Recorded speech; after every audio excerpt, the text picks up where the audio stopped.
ഇന്നലെ ചാണകസംഖ്യനികളെല്ലാം കൂടി KSRTC ബസ്സിൽ കാട്ടിക്കൂട്ടിയ പൊറോട്ട നാടകം ആരെങ്കിലും കാണാത്തവരുണ്ടെങ്കിൽ ജസ്റ്റ് ഒന്ന് കണ്ടോളൂ.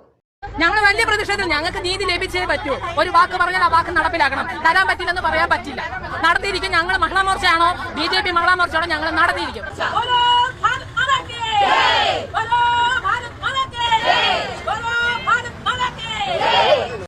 ഒരെണ്ണത്തിന് പോലും വിവരമില്ല അല്ലേ? എന്താല്ലേ ചാണകങ്ങളുടെ ഒരു അവസ്ഥ. എന്നിട്ട് സതീശനല്ലേ പറഞ്ഞത് മെയ് 15 മുതലായിട്ട് ഫ്രീ സൗജന്യ യാത്ര ചെയ്യാമെന്ന്.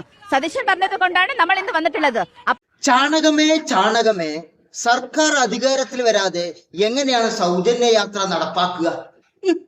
ചാണക ചേച്ചിയോട് തിരിച്ചൊരു ചോദ്യം ചോദിച്ചോട്ടെ. സുരേന്ദ്രൻ പറഞ്ഞ 50 രൂപന്റെ പെട്രോൾ എവിടെയാണ് കിട്ടുന്നത്?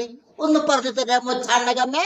ഇവിടെ ബസ് ഇവിടെ പോകുന്നില്ല, ടിക്കറ്റ് കൊടുക്കുന്നില്ല പറയുന്നുണ്ട്. അപ്പൊ അങ്ങനെ ഉണ്ടെങ്കിൽ ഒരു ബസ് പോകണ്ട, നമ്മൾ ഇവിടെ തന്നെ നമുക്ക് നീതി നൽകുന്നിടത്തോളം നമ്മൾ ഇവിടെ തന്നെ ഉണ്ടാവും.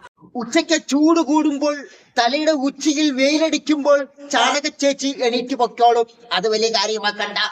ചാണകമേ പറയൂ. സമരം ചെയ്യും നമ്മൾ. അവർ പറഞ്ഞതാണ്.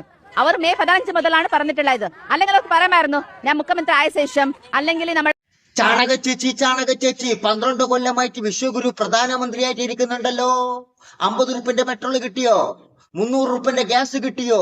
15 ലക്ഷം രൂപ ബാങ്ക് അക്കൗണ്ടിൽ വന്നോ? 2 ലക്ഷം പേര് 2 കോടി ജനങ്ങൾക്ക് ജോലി കിട്ടുമെന്ന് പറഞ്ഞു. ചാണകത്തിന്റെ മക്കൾക്കാർക്കെങ്കിലും ജോലി കിട്ടിയിട്ടുണ്ടോ?